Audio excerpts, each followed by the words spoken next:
मैंने तुम्हें मना किया था ना कि कभी भी बिना दरवाजा खटखटाए अंदर मत आना। अब तू भी इन सब की तरह मारा जाएगा।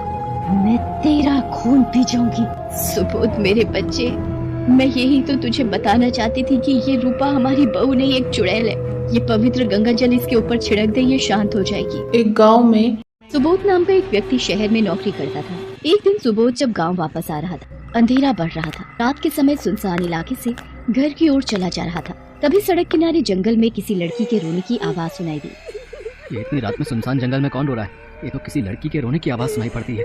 मुझे जाकर देखना चाहिए। उसने देखा कि अंधेरे में एक पेड़ के नीचे एक सुंदर सी लड़की अकेली बैठी है और रो रही इतनी है। रात में इस भयानक जंगल में कैसे आ गई? और आप रो क्यों रही हैं? कुछ तो बोलिए। जब तक आप बताएंगे नहीं, मैं आपकी परेशानी को कैसे समझूंगा? मुझे कुछ भी याद नहीं है। मैं अपनी याददाश्त भूल गई हूँ। मुझे अपना नाम तक याद नहीं है। मुझे बस इतना याद है, मैं गाड़ी से टकराई और मुझे चोट लग गई। उसके बाद मैं इस जंगल में रास्ता भटक गई। आप रोना बंद कर दीजिए। आप चिंता मत कीजिए। पास में ही मेरा घर है। आप मेरे साथ मेरे घर चल सकती हैं। पर मैं आपके साथ, आपको मेरी वजह से बेकार में परेशानी होगी। पर मैं इतनी रात में आपको इस जंगल में अकेले भी तो नहीं छोड़ सकता। ये मेरी इंसानियत के खिलाफ होगा। सुबोध उस अनजान लड़की को घर ले आता है।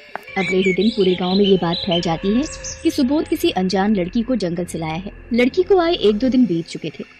सुबोध बेटा, इस तरह से कब तक ये लड़की हमारे घर में रहेगी? गांव के लोग भी बातें बनाने लगे हैं। माँ, ये बेचारी बेसहारा है। अपनी याददाश्त भी भूल चुकी है। इसे कुछ भी याद नहीं है कि ये कहाँ से आई है।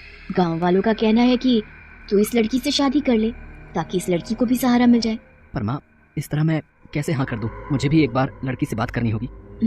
तो ठीक है, चलकर बात कर लेते हैं। बेटी, हम जानते हैं तुम किन परिस्थितियों से गुजर रही हो। तुम्हें अपना नाम भी याद नहीं है। चलो, आज से मैं तुम्हारा नाम रूपा रखती हूँ। रूपा बेटी, मैं चाहती हूँ तुम सुबोध से शादी कर लो ताकि तुम्हें भी नाम और घर मिल जाए। ठीक है माँ जी, मुझे इस शादी से कोई इनकार नहीं है, लेकिन शादी से पहले मेरी एक शर्त है।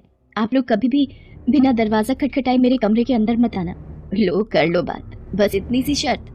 तो बेटी, वो तो वैसे भी बिना दरवाजा खटखटाए हम अंदर आएंगे ही क्यों। सुबोध, आपको भी इसी बात का ध्यान रखना है। सुबोध रूपा की बात मान लेता है और उन दोनों की शादी हो जाती है।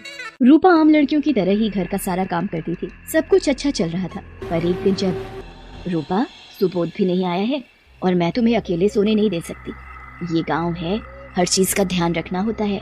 आज रात मैं तुम्हारे पास ही सो जाती हूँ। ठीक है माँ जी, आप उस तरफ मुंह करके सो जाइए, मैं इस तरफ मुंह करके सो जाऊंगी। रूपा और सुबोध की माँ दोनों गहरी नींद में सो जाती हैं। रात के करीब 2 बजे। अरे, ये रूपा कहाँ गई? रूपा, ओ रूपा, रूपा। देख नहीं रही बुढ़िया, मेरे हाथ में क्या है? अगर तूने किसी से ये बात बोली तो मैं तुझे जान से मार दूंगी। सुबोध की माँ डर से कांप रही थी।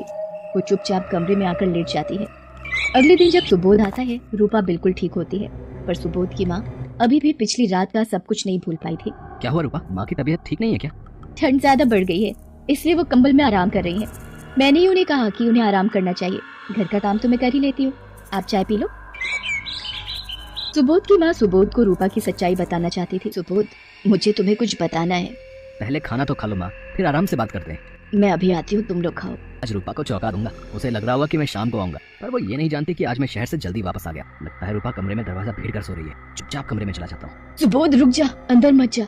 इससे पहले कि सुबोध अपनी माँ की बात को सुन पाता, उसने कमरे का दरवाजा खोल दिया। कमरे में सुबोध ने जो देखा उसको देखकर उसके होश उड़ गए। रूपा के आसपास कुछ मरे हुए पक्षी पड़े थे और वो उनकी गर्दन मरोड़ मरोड़ कर उनका खून पी रही थी। ये देखकर सुबोध की चीख निकल गई। मैंने तुम्हें मना किया था ना कि कभी भी बिना दरवाजा खटखटाए अंदर मत आना। अब तू भी इन सब की तरह मारा जाएगा। मैं तेरा खून पी जाऊंगी।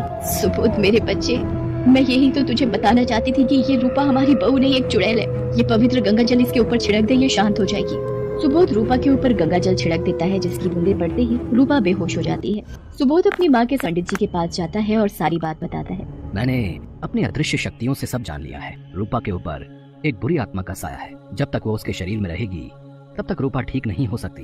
तुम्हें उस आत्मा के शरीर को जलाना होगा, तभी वो रूपा के शरीर से अलग होगी।